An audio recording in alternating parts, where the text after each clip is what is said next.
Hello, this is Max. Today, there will be a story about how aliens infected humanity with a virus that allowed them to control people and spread chaos across the entire planet. You can subscribe to the channel after watching. It helps us a lot in realizing the content. A space shuttle explodes upon re-entry into Earth's atmosphere, scattering debris across multiple states in the US. The media extensively covers the incident, speculating it as a sign of an alien invasion. People are terrified and afraid to touch the debris, fearing possible infection. Meanwhile, Tucker Kaufman, the head of the Center for Disease Control, inspects one of the crash sites. He learns from the research team that the debris contains a mysterious organism capable of withstanding high levels of radiation and multiplying rapidly, indicating its extraterrestrial origin. Unaware of the danger, Tucker accidentally cuts his finger while handling a small piece of debris but pays little attention to it. Later, he experiences profuse sweating and undergoes intense cellular condensation on his face, suggesting that something has taken control of him. In the next scene, we meet Carol, Tucker's ex-wife, who works as a psychiatrist and lives with their son Oliver. One night, Oliver has a nightmare, and Carol swiftly comforts him. The following morning, Tucker calls Carol, expressing his desire to see their son. Carol refuses and ends the call. After dropping Oliver off at school, Carol meets her friend, Dr. Ben Driscoll, who mentions that the government is hiding something significant, leading to all researchers resigning from the crash site. Carol dismisses the topic and complains about Tucker's strange behavior and sudden interest in seeing their son after 4 years. They part ways as they arrive at Carol's office. During her counseling session, Carol attends to a patient named Wendy, who discloses that her husband has been exhibiting bizarre behavior, including the remorseless killing of their family dog. Carol senses something is wrong but prescribes medications for the time being. After work, Carol and her neighbor Pam take their children trick-or-treating on Halloween night. When a dog starts barking aggressively at them, it lunges at Pam's son, Andy, and tackles him to the ground.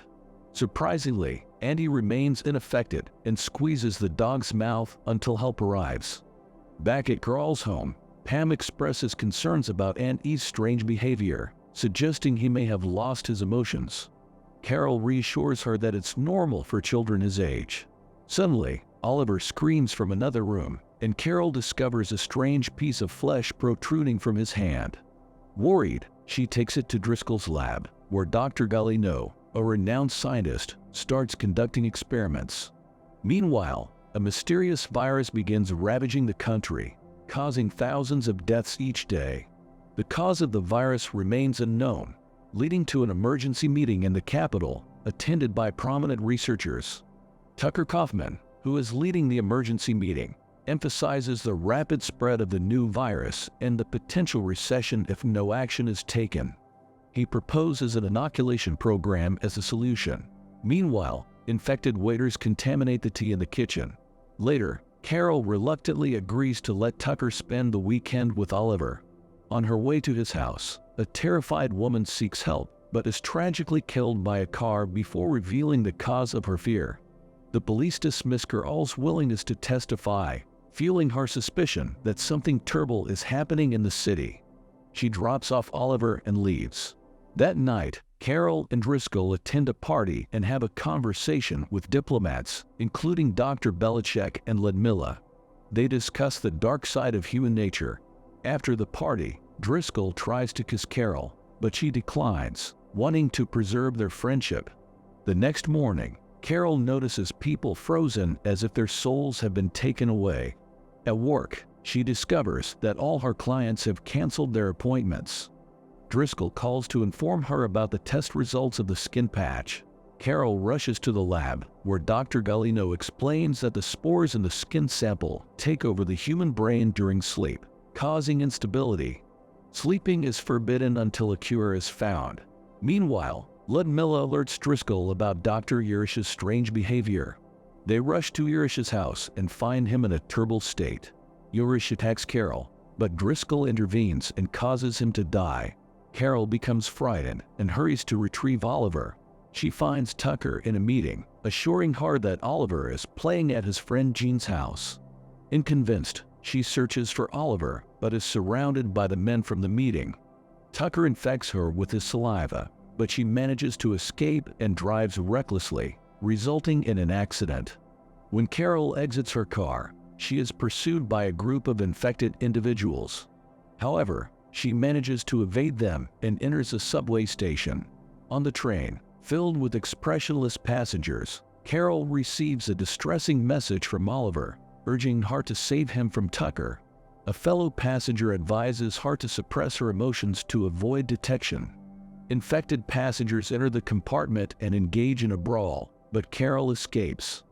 Back on the road, Carol witnesses police forcing uninfected citizens to be inoculated with the virus. An observant and infected cop warns her to flee upon noticing her sweat, a sign that she is uninfected. The city has descended into chaos, with desperate measures being taken to survive the virus.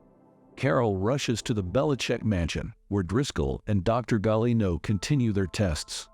Driscoll decides to assist Carol in finding her son, while Dr. Galino and his assistant head to Fort Detrick, Maryland, in search of a cure.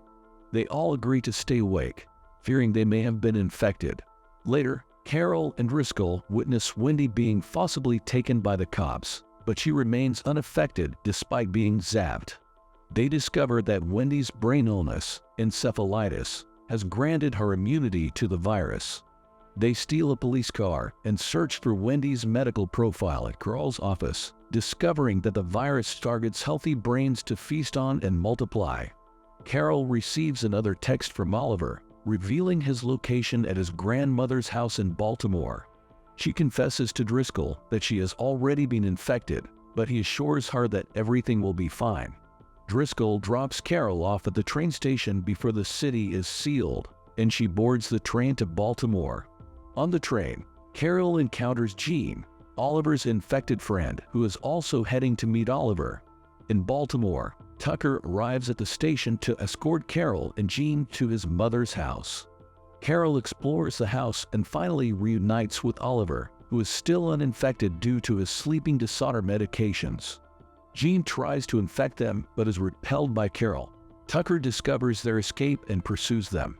They take refuge in an abandoned warehouse, where Tucker tries to harm them, but Carol kills him with an iron rod. Carol and Oliver find a pharmacy, where she retrieves an injection and instructs her son to administer it to her if she falls asleep. In the meantime, Carol receives a call from Driscoll, updating him on their location. As she talks, Oliver approaches a door splattered with blood. She stops him and investigates, finding infected individuals lying on the ground. Carol quickly exits but takes a gun from one of the infected. Later, when Oliver falls asleep, she desperately searches for any medications or means to stay awake. The following morning, the infected individuals awaken and aggressively pound on the door. This wakes up Oliver, who injects his mother with the syringe, saving her life. However, the danger is not over as the infected continue to attack the door. Just when hope seems lost, Driscoll arrives at the scene. Carol is relieved but becomes cautious upon learning that he is infected. Driscoll claims the virus has made him more powerful and attempts to persuade Carol to join him in a new society free from crime, hate, and discrimination. Carol aims her gun at him, but Driscoll opens the door, releasing the other infected individuals. He reveals their hatred towards the immune and targets Oliver. Carol defends her son by killing the infected one by one, injuring Driscoll in the process. Carol and Oliver escape by car, narrowly escaping the new infect. While driving erratically, Carol receives a call from Dr. Galino, who directs her to a building with a helicopter ready for takeoff. Following the instructions, Carol reaches the location with Oliver, and they are finally rescued. In the final scene, a vaccine for the virus has been developed, leading to its eradication worldwide. Life returns to normal, and vaccinated individuals have no recollection of the previous events. Dr. Galino, instrumental in developing the vaccine, reveals in an interview that those vaccinated will have no memory of the past. Carol has adopted Jean and is now in a relationship with Driscoll. The movie concludes with Oliver and Jean heading to school, and Driscoll, unaware of his past actions, reading a newspaper. So, what do you think of this movie? Write your thoughts in the comments under the video, and also do not forget to put a like and subscribe to the channel. Goodbye.